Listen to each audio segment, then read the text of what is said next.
Howdy, holy neighbors. Wrong. This is... Hola, amigos. Nosotros Wrong. estamos... Go again. Hello, friends. Wrong. How do you want me to do it, bro? We're here with skill builder number 64. Is it like that? Yeah. All right. Cheech here, Fly Fish Food. We got skill builder number 64 for you. I'm going to show you how to make really cool synthetic split wings on a royal wolf, how to taper off a little shuck on the back of your fly, and I'm going to show you a way to put hackle on your fly so it'll never come off. The hook will literally rust out before the hackle comes off. That's a big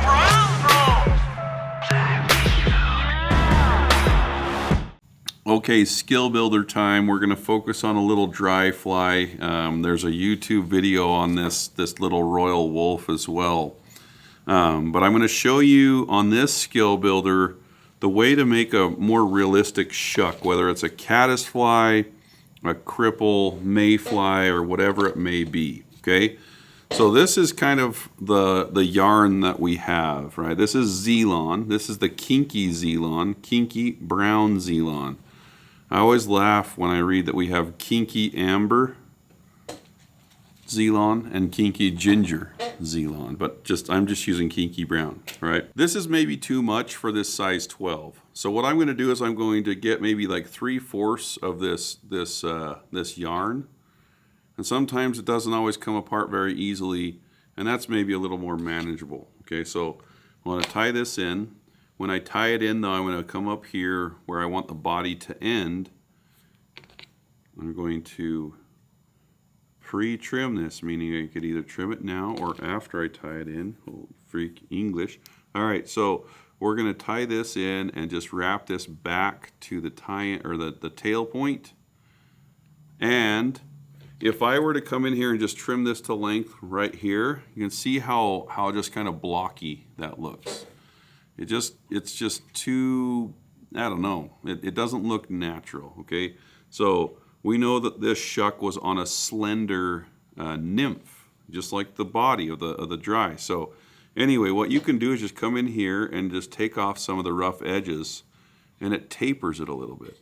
With a little bit of taper in this, now you get more of like that broken up shuck looking thing. I still have a few more parts to do. Apparently, there you go.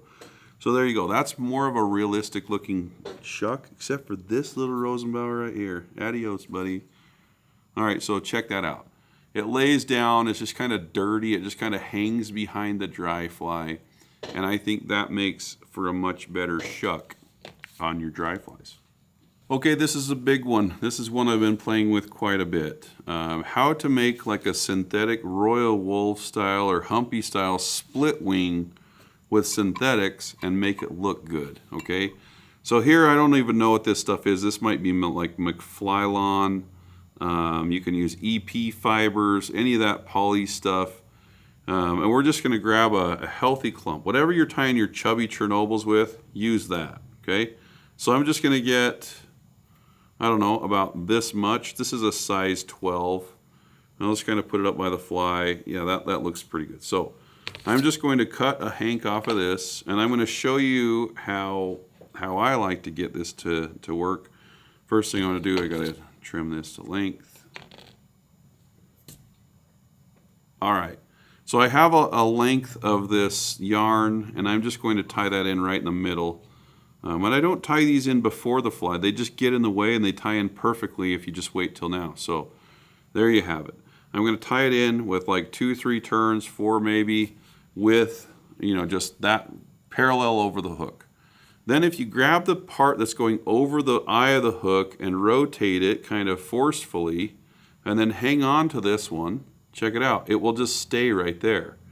Enough time for you to take this other piece of thread and catch the other side down, and now we have the wing tied down. Okay, so if you just tie it in over the hook, grab the one going forward and just pull that back, it forces the wing away from you to go away from you. All right, it's awesome.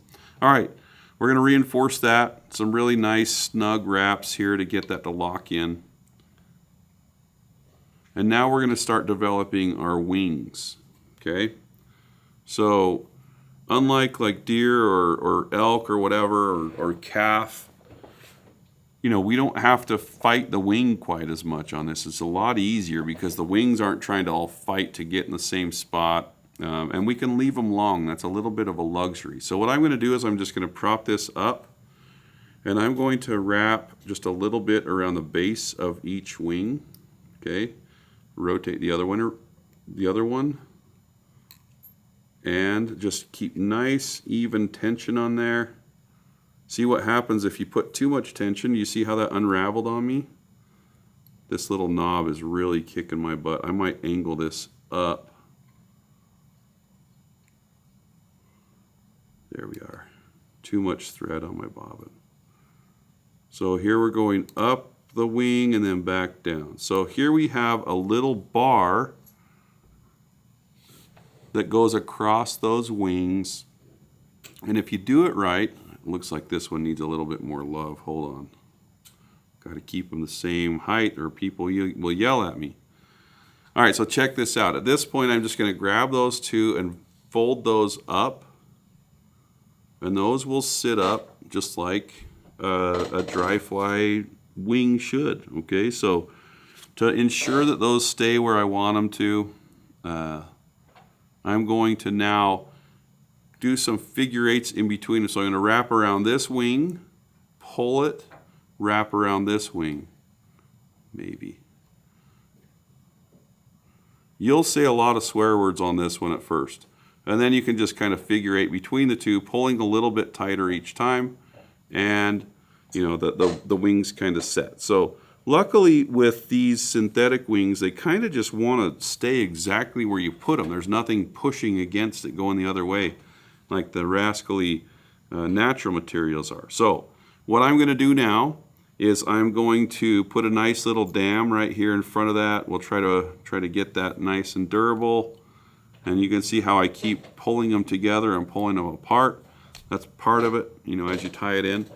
Final step to lock those in is I'm just going to come in here with a little tiny bit of super glue. Don't overdo this part because it will suck up all into your eyes, or into the wings, and set that angle. All right, so we're going to let that dry for just 1 second. We'll go to the next step. All right, so here I'm just going to cut this to length now, about right there. So if you look at those wings, they look good, but they're just kind of flat on top and they don't look supernatural. Supernatural, like Superman.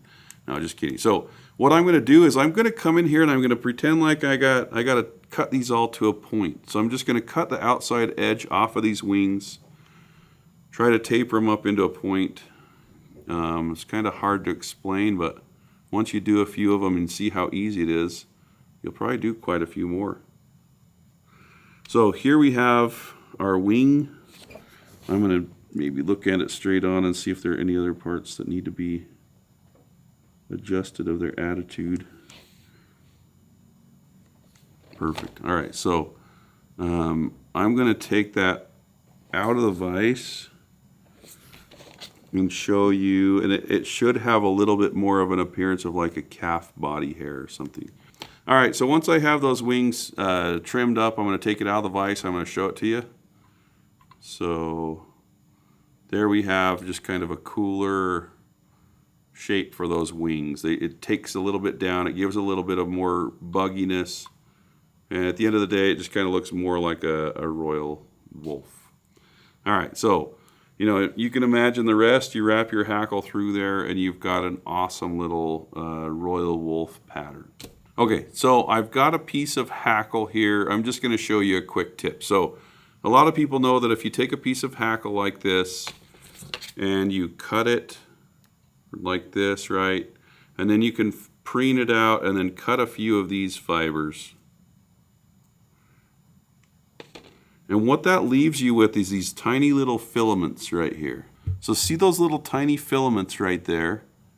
Those will allow your feather to stay tied in. They're little grabbers, okay?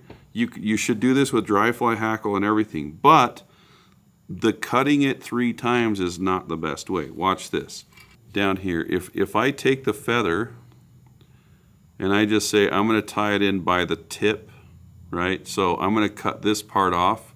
I'm just going to grab that in my fingers and I'm going to pull this down, right? And normally we would cut it like right here, right where the break is. If I just cut a little tiny triangle into that, with one cut, it gives me the same effect, essentially. So I have the little tiny filaments, right, that you can tie it in with. So whichever side you want to cut off, that's what you hold in your offhand and you trim it. But if you just cut off a little triangle, with one cut, you're left with the little tiny filaments.